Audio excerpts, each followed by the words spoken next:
This episode is brought to you by Trillium Aesthetics. Let's face it, the weird look is having a moment.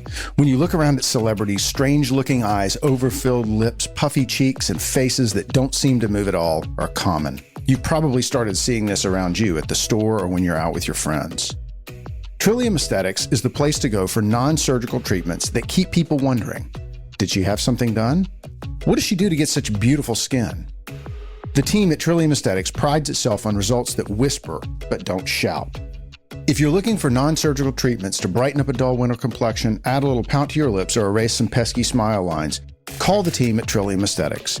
Schedule online on their Instagram page at Trillium_aesthetics or visit the website trilliumaesthetics.com.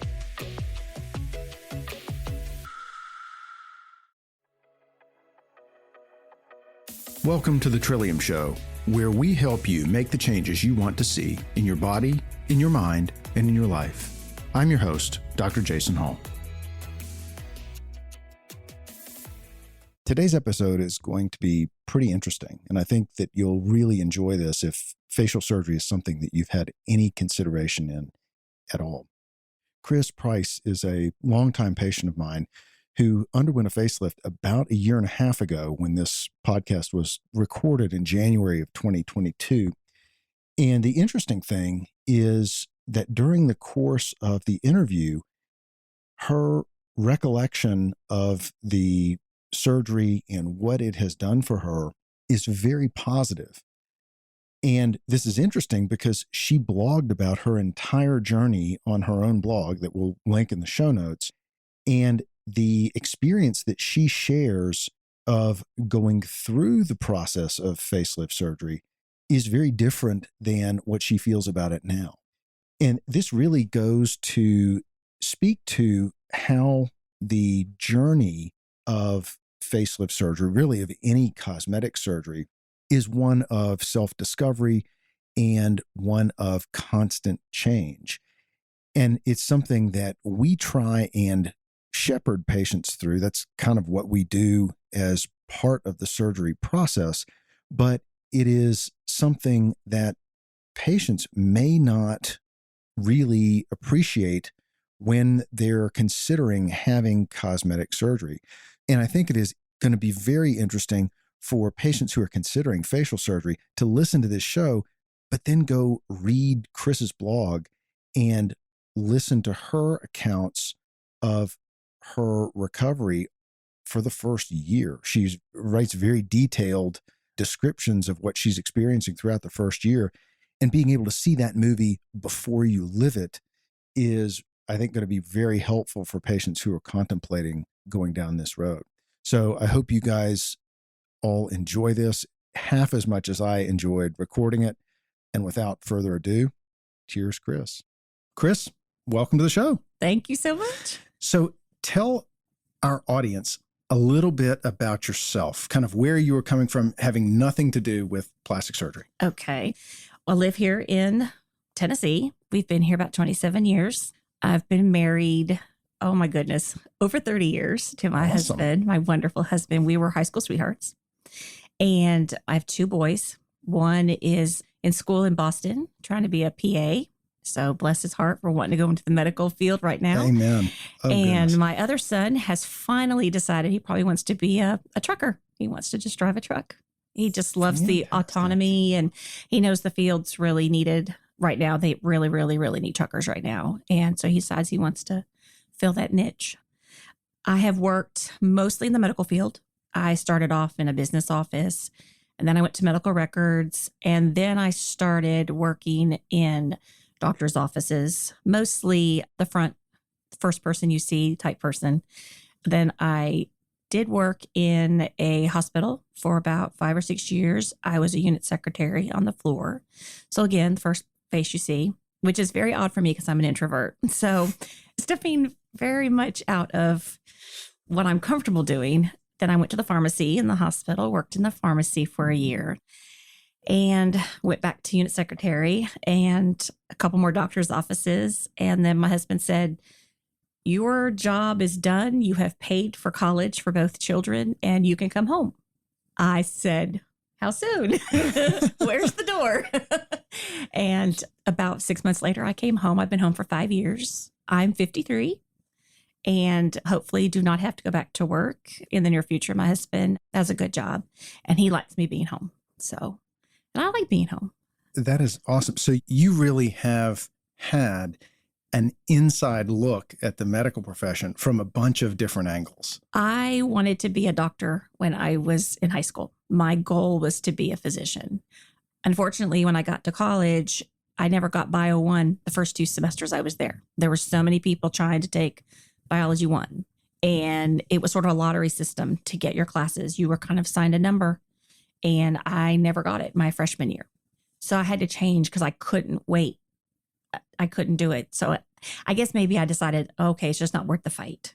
And I was going to go into psychology. So I do have a bachelor's in psychology. And then I got married and decided I could not do school one more year. I got married at 21, right out of graduating from College of William and Mary in Williamsburg, Virginia. And I told my husband, can I take a year off? Let me get some money, help pay for college. And I never went back.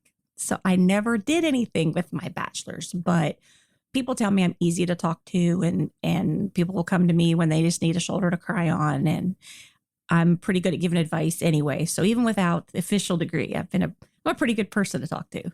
Well, I can attest to that. We hit it off from the very first day that we met. And I would really like to kind of dive into that a little bit because so much of plastic surgery revolves around psychology and how you feel about yourself that really, in a lot of cases, drives the desire to have surgery.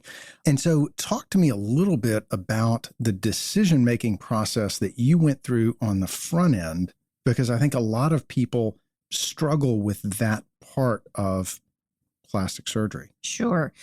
I did it for myself, totally, completely for myself.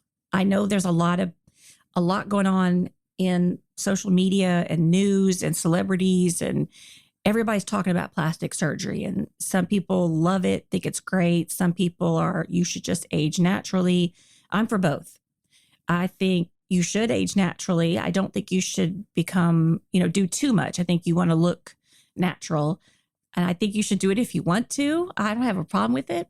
I think it's fantastic. I've had 2 plastic surgeries.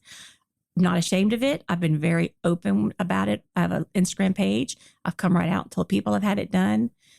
And I've had several people in a group I'm in, gone on to have procedures because of my experience, because they were afraid to until they heard what it was like to have it done.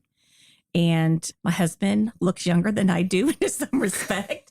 At 40, I quit dyeing my hair. So I'm not afraid to age. My hair's silver, but I was tired of the body that having 2 children left me. So I had a tummy tuck. And then genetically, I have kind of a double chin. It's my grandmother had it. My dad has it. My mom had it. So I kind of couldn't avoid that. I was 118 on my wedding day and I still have a double chin in my wedding pictures. So I was tired of looking at it and I said, I'd like to have it done. And my husband said, okay. So my background for having it's basically, I just wanted to be happy with myself. I wanted to be happy with what I saw in the mirror. And I wanted to have it done when I was younger because I don't imagine when I'm 60 or 70, I'm going to feel like going under the knife. This is probably it for me. Unless my chin, my double chin falls again. This is probably it. So. Well, that's certainly an understandable sentiment. And just to kind of give everybody a background, you are now over a year. We've known each other for almost 2 years. 2 years. We met right before the world closed for COVID in 2020. And then your procedure was in October of that year. Mm-hmm.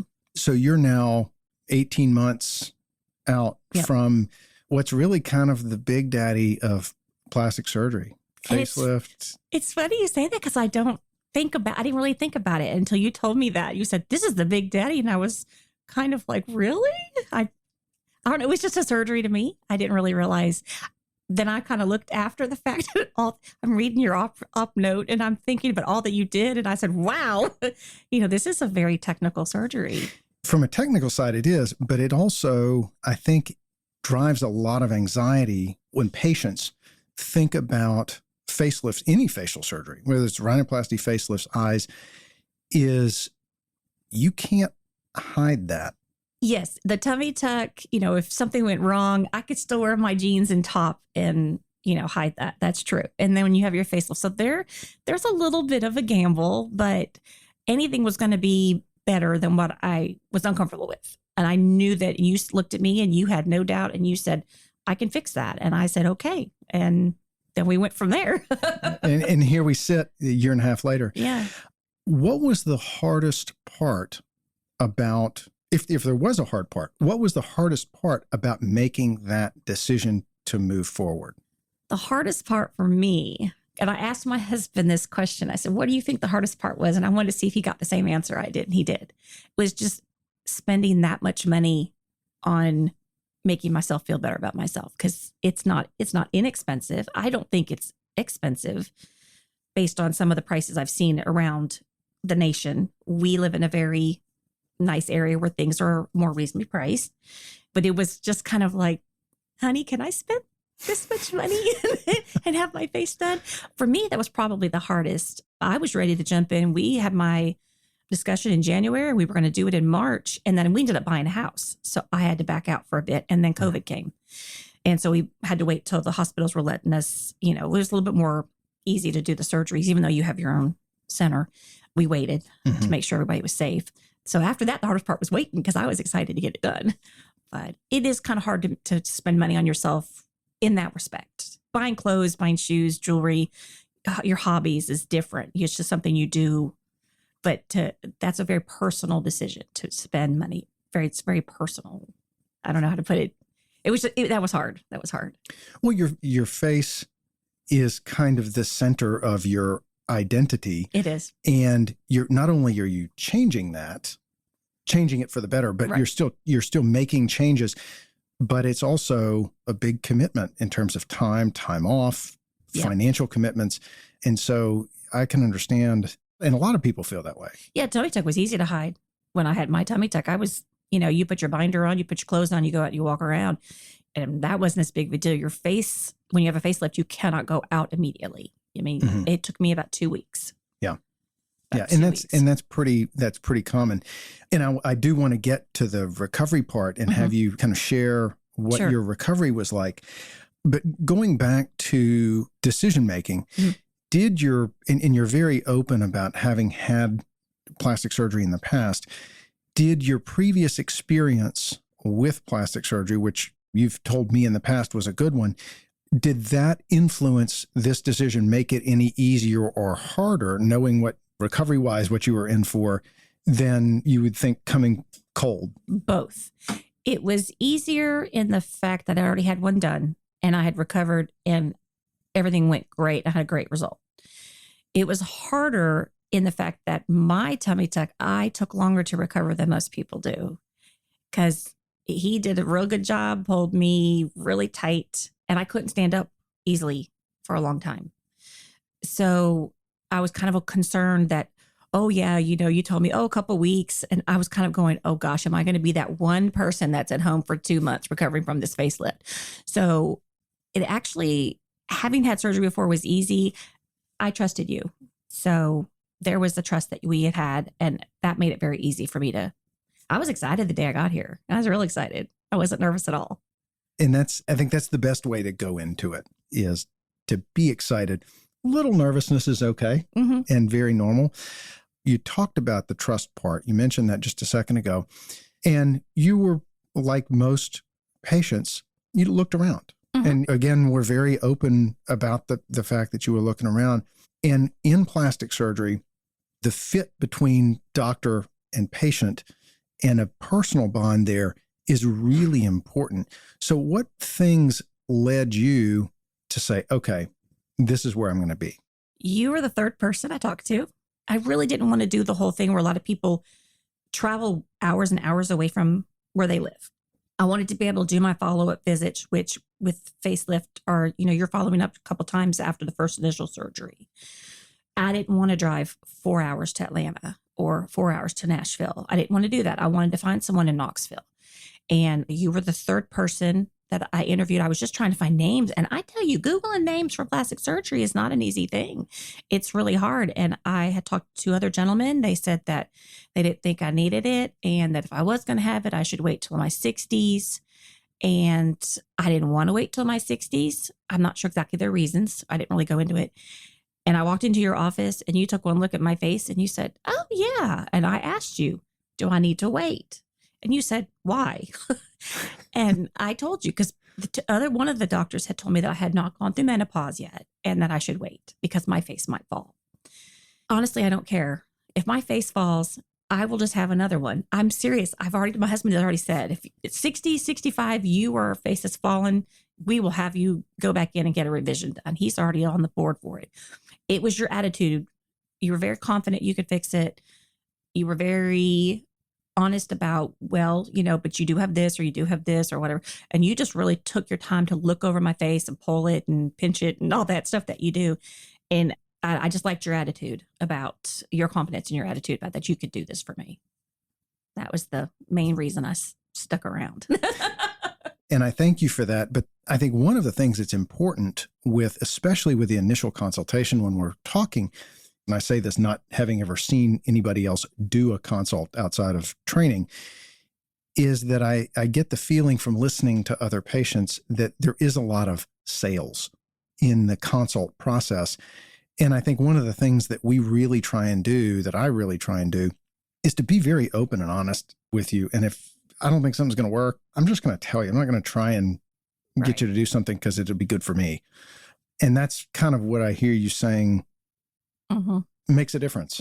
I just sort of felt a little brushed off by the other two, to be honest. It was just kind of real cursory exam. I don't think they really took the time to just play around with my skin or anything. And you really got in there and you pulled my cheek here and pulled under my chin there. And you just really, I felt you did a physical exam of my face that these two didn't even do. They just kind of looked at me. And that is one thing that we have to remember, even though we're talking about cosmetic surgery, we're still talking about medicine and surgery.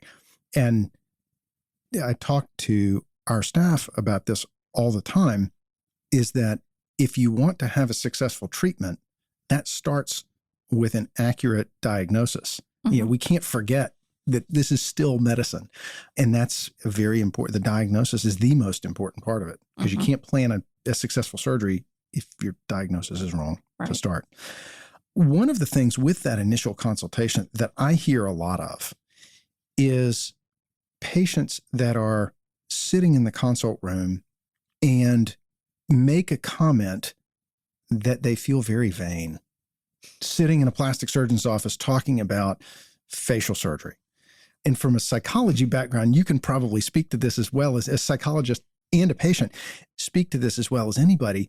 Did that ever cross your mind? We just got back from lunch and I said, I feel vain at lunch. That's so funny you mentioned that. There is a bit of, I do still feel that way a little bit, like I had it done. Did I have it done for the right reasons? But I still come back to, I had it done for myself. And if that's vanity, so what? I wanted to be happy. My husband says my confidence is better. He says, I don't care. He says, I don't think you're vain. He says, if you were vain, you'd be coloring your hair dark. You'd be having other things fixed. You'd be 100 pounds, stuff like that. He looks at vanity as other things. And he says, I am not vain. But you do kind of feel a little vain fixing something. You do, but it's all good in the end. The concept of vanity, especially in our industry, is interesting, because the other way that you can look at that, especially with things like this, is self-care. And where do you draw the line between taking care of yourself and feeling good about yourself and something that is, I kind of consider vanity to be a little bit of a pathological mindset. Where is that line? This has actually increased my self-care. I have a result that I want to keep. So my skincare has gotten better, things like that. I'm back to the gym after having been off from COVID. I quit the gym for a while just for social distancing. I'm back there. I want to be healthy. I want to eat well. I had some relatives who did not take care of themselves, and they died younger than they should have. I don't want to be that person. So that's really all, it all kind of started because I was getting ready to turn 50. And so that's when it all kind of started. 50 to me was, oh my gosh, I'm middle aged now. I got to do something, and I don't want to be gone in my 70s. I want to be around as long as I can. So there is some self-care that does come with this. I think you take better care of yourself after you've had the surgery than before I did. I think that is true for most cosmetic surgery procedures, is that once you've taken that step, you pay more attention to things. You pay more attention to, do you really want the Oreo, or do you need to kind of, yeah, definitely. maybe take a break? Definitely. So I think that's very helpful for people who are on the front end of the decision-making process, that it is, self-care is important. And it is, this is a part of it. And it's hard. Self-care is hard these days. Most people work, they've got children, they've got, jobs. We're on 24/7. We have the internet, we have our phones. You have a computer with you 24 hours a day when you have your phone in your hand. There's no off. So you've got to make that time for self-care. I really think it's very important. Turn the phone off, turn the computer off, get to the gym, even if it's for 30 minutes. I only go 30 minutes, get on the elliptical, and then I lift weights a couple of days. I go home. It's 30 minutes. I'm not there for hours and hours and hours. I just got to get some cardio in and stuff, but it's made it more important to me. It's more important that time off. I don't take my phone into the gym. I don't sit there and watch it. I just get away from it. And I really encourage people, take an hour for yourself every day. Get to the gym, or cook a meal you want to cook, or stand outside and look at the nature, or get out with your kids and run around with them, read a book, whatever. It's so important. We've got to turn everything off. And that's very hard to do in the 24-hour a day, 7-day a week, connected society. That time off, that's something that I struggle with. My wife and I talk about this all the time, that being able to put the phone down, it's hard. Is hard. It's very hard. Any tips? I try not to have my phone near me if I'm watching TV. I did this for a while. I'm bad again. I used to try to leave the phone in the other room. I'm back to where the phone is next to me now. But just try to leave the phone in another room, or keep the lid on your computer shut, and block out an hour. Talk to your spouse or your partner or your kids, and just, how was your day? And cook a meal together. My husband, I love to cook a meal with my husband. That's so much fun. We need to do that more. Just try to find something you enjoy. I crochet. It's my passion. If I crochet, obviously I can't have a phone in my hand. So I found a hobby that takes it away from me. Anyway. Forced solitude from the telephone. Yeah. Or just, some people say just turn it off for an hour a day and do something different for an hour. You'd be amazed that hour becomes 2 hours, and then becomes 3, and then becomes 4 over time. Not necessarily 4 in a row, maybe 4 little hour sections. But now, when you go to the gym without your phone, do you feel naked? Do you feel like you're leaving, forgetting something? No, I don't. You don't? No. I'm watching the TV. I belong to a fitness center that has TVs. And so I just watch TV, and I don't have TV at home. We just stream everything. So it's on my chance to catch up on the news. So I watch the news when I'm there, or HGTV, of course. Okay. I was going to say, I'm sorry if you have to catch up on the news. That would make working out even worse. You have to watch the news. So getting rid of your cell phone, at least a little bit, is very healthy, but also very difficult. It's very difficult. I try and put it down to go outside, and I find myself feeling in my pocket and saying, oh, my phone, what if somebody needs me? And, it's a hard thing to do. I'm back to where it's in my palm all the time, so I've got to get back to it again. I am not the pot calling the kettle black. I can be one of the worst people at times, yes. Yeah, it can be challenging. One of the things I did want to talk to you about is along the same lines of the vanity question, is people who are outside of medicine, that this is a foray into a different world for them, really can have a difficult time justifying having an elective cosmetic procedure that's just for them and undergoing what is a lengthy anesthetic.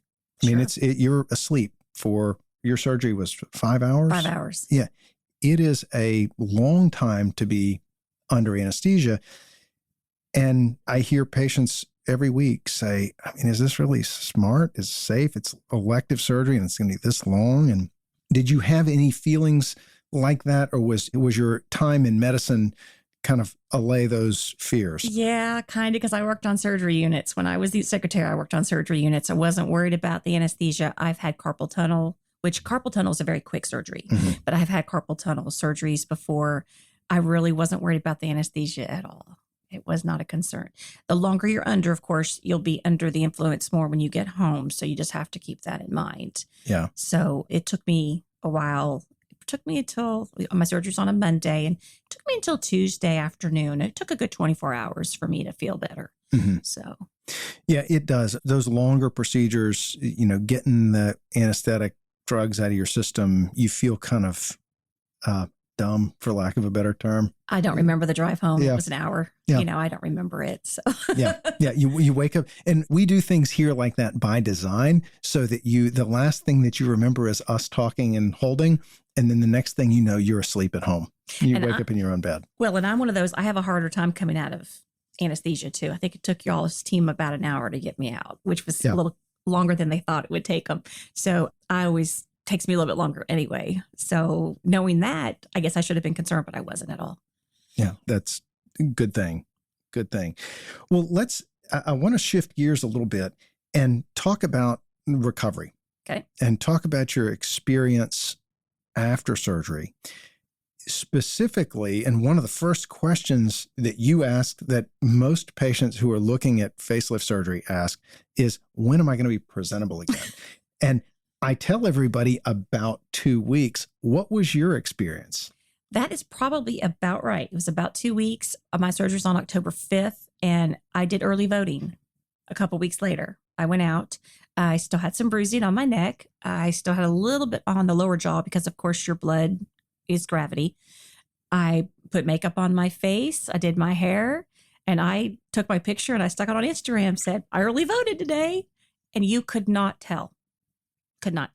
My hair is longer. It is shoulder length. So that did help hide a little bit of the bruising that was still on the neck. But I felt good enough to go out. I felt really good. My recovery from a facelift, even if it's the big daddy of surgeries, is easier for me than the recovery of my tummy tuck. And I find that in my patients we've done both operations on to be true. The tummy tuck is a harder recovery because of the muscle repair. Exactly. And you don't realize how much you use your core until it hurts to use it. Yep. You have no idea. Yeah. And facelift surgery, most of the recovery really is cosmetic. Yeah, there was no pain. You gave me pain pills. I didn't take one. Yeah. It was ibuprofen. That's all I took. Didn't even need anything strong at all for that. Yeah. And that's very reflective of most people's experience, is that swelling, bruising, that's your recovery, is getting over that part of it. Yes. I think that's the hardest part of the facelift in recovery is the waiting to see your result. That's the hardest part. Mm-hmm. Yeah, because you're excited. Yeah. But then you kind of jokingly tell people you kind of have to get through the pumpkin head phase, which is the first week for most people. Yeah, I looked pretty swollen the first week. Yeah. And you can see for just, if you're other people out there listening to this, you chronicle this on your blog in great detail. Yeah, I every time you took pictures, I put them up there and said, this is where I'm at. And then I did some pictures even in between my visits to see you. And I just wanted people to see what it's like to have one. And maybe someone would say, hey, I really want to have this done. And it's really not as bad as I thought. And maybe I can encourage someone to do something for them that they really want to do. Yeah, your blog, and we'll point people to your blog in the show notes, is really a great resource because you took a lot of pictures even in between. I was going through your blog last couple of days, in between surgeries or in between visits, you were taking interim follow-ups and posting, day 3, day 11, that were chronicling your recovery. And you can see very clearly and you even say it in there. You said, he told me it would be 2 weeks, and here it is 2 weeks. And I finally feel like I'm able to go outside. Yeah. And when your doctor says it will be a year, before you will see the final result of your facelift. He is not lying. It took a year. I actually think I may have, let's see, I saw you after a year. So that was October. I think my face has even gone just a little bit slimmer, just a smidge, maybe. I feel my jawline's a little more defined than since I saw you in October. I'm not for sure, but maybe just a little bit. It looks great. And your photos, by the time this gets aired, your photos will be on the website so everybody can check it out and they can see them on your blog. To be fair, though, and you talk about this on your blog, and we just talked about it here, is your skincare got taken up a notch in that year. Yes. And you can really see that is another thing that really helps with facelift results is taking care of your skin, because that is the first thing that people see. Well, I actually started using more medical grade skincare before as a prep for about a year before I had the surgery done. And I think that helped. My skin was much better. And then I've continued it since, and I will not go back. There's great things on the market and I could use them. I'm afraid to at this point because I have a great skincare that works for me. And I have found ways to make it stretch a little bit so it's not quite so pricey, but my face is worth it. So it's the one thing everyone sees. So why would I not spend the money on my face? That's a great point, is that if you've gotten to this point, that skincare is super important. I do have to know, because I know people are going to ask, what are the tricks to, because some of these skincare, you don't need many. I did a show on aging. We talked about the recommended skincare regimen, which is only 3 products. If you're listening, go back and listen to that. But one of them in particular is pretty pricey. So what's the trick to stretch it? Well, most products will tell you to use it morning and night. And I have 2 different products. I use one in the morning and one at night, which stretches it a little bit. And sometimes at night, I just use a very, very nice, inexpensive moisturizer. I don't always do the morning and night because I don't feel that my skin at this point needs it. If I get a little older and I see some more fine lines coming out, I might. But for me, I don't use the morning and night routine. So my bottle that's supposed to last 3 months lasts me 6. Okay. So for me, it works. For me, it works. And then there's one product I have and it has like steps to do it. You have this and this and this. Well, I was told to combine all of them together and put it all at one time. So you don't need 2 pumps. You feel like you have enough to cover your whole skin. So I've learned to combine a few things. Sometimes I'll put my moisturizer and my sunscreen in the same bit and I get more on my face. So, and sunscreen, very important. Very important. I was not a sunscreen user until a couple of years ago. Sunscreen is vitally important. Yeah. Now, it's not going to treat anything, but it's going to keep you from aging as rapidly. My skin's better. It's not as blotchy. Yeah. And it also cuts down on what we have to do during the winter to clean up all the blotchy that you collect over the summer. Yeah. The other thing that we talk about, other than just recovery time itself, is the emotional roller coaster that patients go through after any plastic surgery, but especially after facial surgery. You can double down on the emotional roller coaster ride that you go on. Did you experience that? A little bit. Of course, the bruising took a lot longer because of the gravity. The bruising in my neck, I had that for a good 6 to 8 weeks. We had that one spot that had a little bit more trauma to it when you were removing the fat from my neck. And I was like, oh my gosh, what did I do to myself? Did I really do this?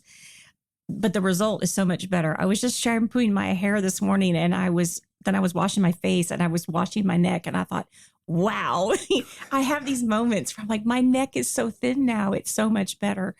So I would have those moments where I'd be really down and then I would do something or I'd see myself in a different angle and, oh, wow, this was so worth it. Yay. I look in the mirror now. I do have a little bit of extra skin under my chin that I think it's just I have laxity. We talked about it. Yeah. I have lax skin. So I do have a little bit below my chin that sometimes I get kind of like, oh man, if that just wasn't there.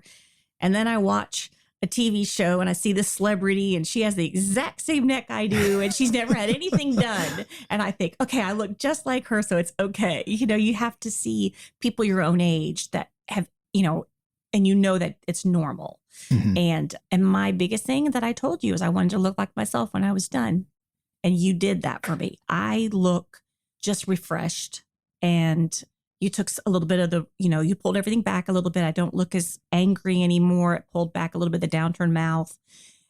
And I think that is the biggest thing that I'm so thankful for is I can look at any old picture of myself and compare it to what I see in the mirror. And I still look 100% like I did before. I just look better, if that makes sense. I still like myself. And that was so important to me. I didn't want people to look at me and go, oh my gosh, what did she have done? I didn't want that look. And that's one of the reasons I chose you, actually. That's the number one reason I chose you, is all of your befores and afters on your website. I was like, these women look just better, but they still look like themselves. And that was so important to me. That was really important. I very much appreciate that. That is the goal of plastic surgery, is that you look like you. We just tweak it a little bit. But we see a lot of stuff in social now where people have just gone a little bit too far. And that's okay. If they're happy with it, great. I'm happy that you're happy. I just didn't want that for myself. I wanted to look like me. Yeah. And that's another, to kind of go back to where we're talking about choosing surgeons from a patient standpoint, is that surgeons, not to toot our own horns that, we're all artists, but there is an artistic component to aesthetic surgery. And if what I think is pretty and what you think is pretty are different things, or you start looking through the website and you think, well, one of those people looks really good, and then the other 10 look kind of weird, you can assume that my artistic eye thinks that's going to look good. Otherwise, it wouldn't be online. That's where patients ought to start scratching their heads and go, maybe I ought to look somewhere else. Well, and you had me bring in those pictures. You said, try to bring some old pictures, and I did. And you looked at those, and that helped. I'm sure that helps you. And you took a long time to give me the result. My surgery was a little bit longer than you had thought it was going to be, but it was because when you got in there were some extra things you had to do to get that result that you wanted for me. And so I really appreciate that you took about an extra hour, I think it was, than you had originally thought. But you got in there and said, oh, wow, I got to do this to make it be what she wants and what I want for her. So, yeah, this is one of those operations, like every operation in plastic surgery, is, we don't want you asleep for a day and a half. But at the same time, if we have to take a little bit longer to get what we need done, right, we're going to do that. We're in no hurry. So, right. But yeah, I think that what people see, and unfortunately, Kenny Rogers is the kind of poster child for facial surgery that's been taken a little too far. And most patients that have any little hint of being nervous about facial surgery will invoke his name and say, I just don't want to do that. Just please don't do that. And that's where I think that the natural result is really what is the hallmark of what I consider to be good plastic surgery. Right. Is that if you just look better and you have to tell somebody that you had something done, that's probably the biggest compliment that anybody can pay me. I've had people say, just in the last year or so, and like I said, I've been very honest on Instagram, Facebook. I journaled my journey on my blog, and I've been very honest about people. I've had it done, I guess, because I didn't want any questions in case it didn't look right. Heading them off at the pass. Yeah. And I've had so many people say, Kris, you just look amazing. You just look so refreshed. And I get people, my son, oldest one, is 28, and he has friends, and he was showing them pictures of his family. And his friends looked at him and said, how old are you? Because he made a comment that we'd been married over 30 years. And he said, I'm 28. How old is your mom and your dad? And he said, well, they're 53.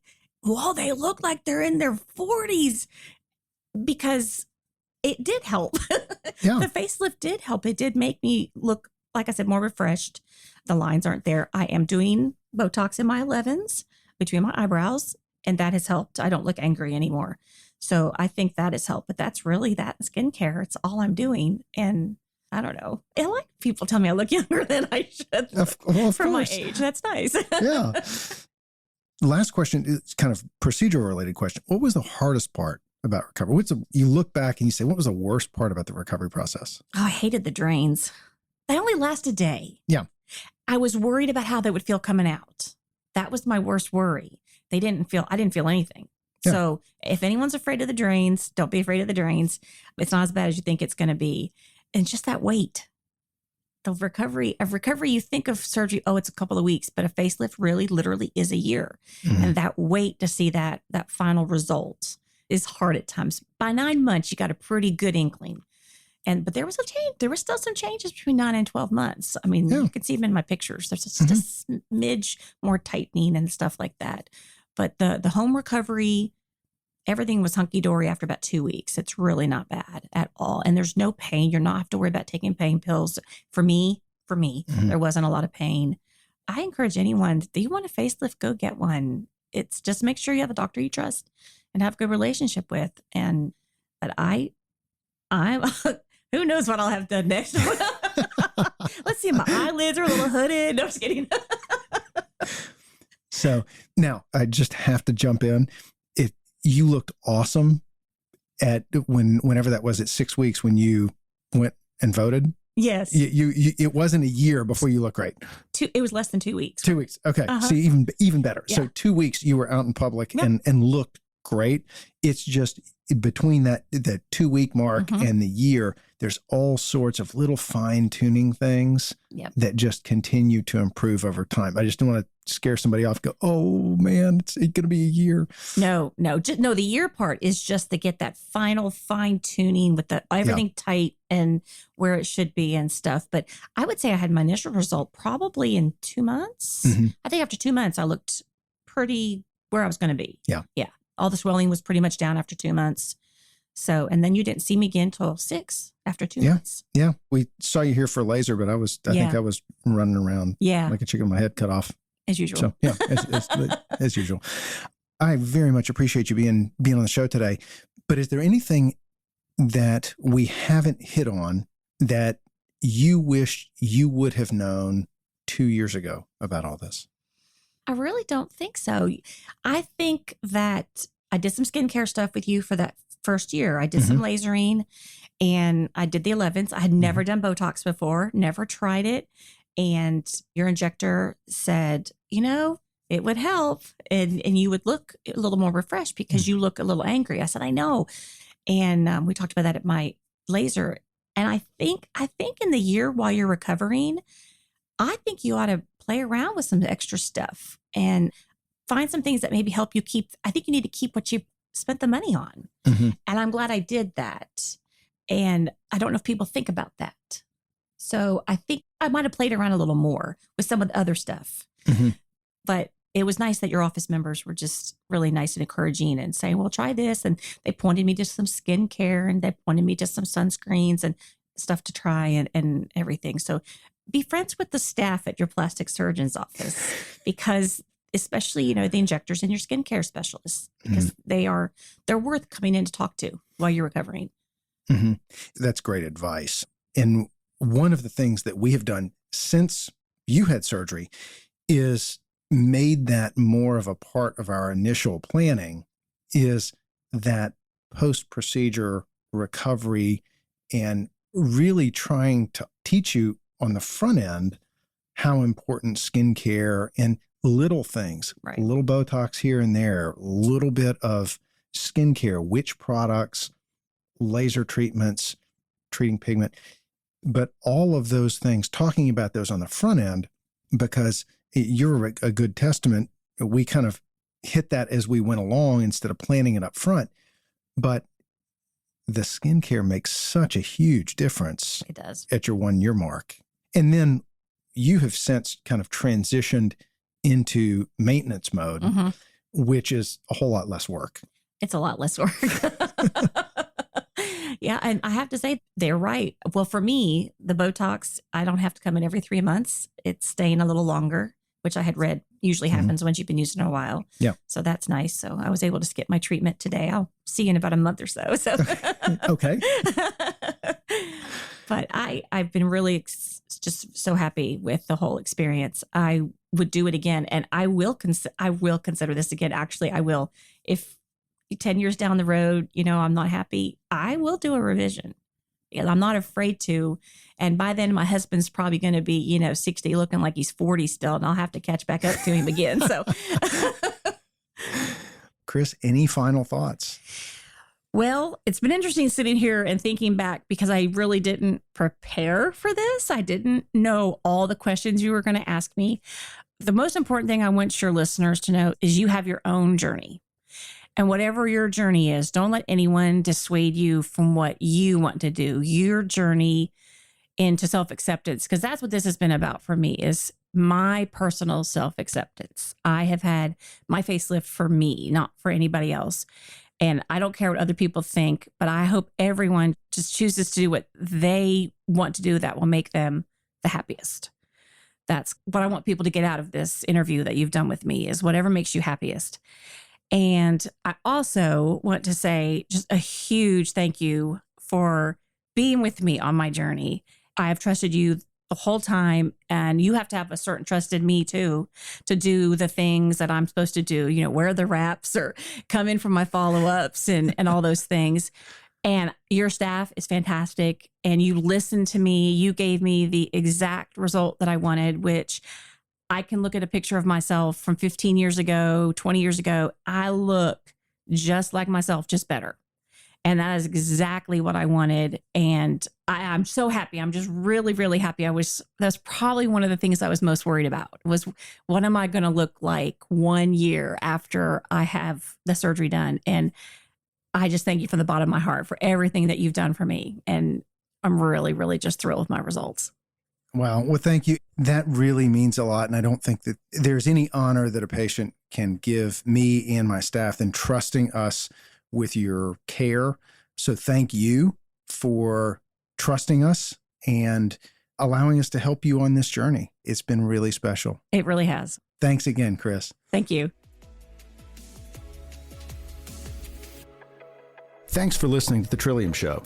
You can keep up with the latest on the podcast at jhallmd.com. Be sure to follow us on Spotify, Apple Podcasts, or wherever you listen to podcasts. If you want to connect with us on social media, you can find us at jhallmd on Instagram and Twitter, and Dr. Hall Plastic Surgery on Facebook. Remember, be the change you wish to see in the world.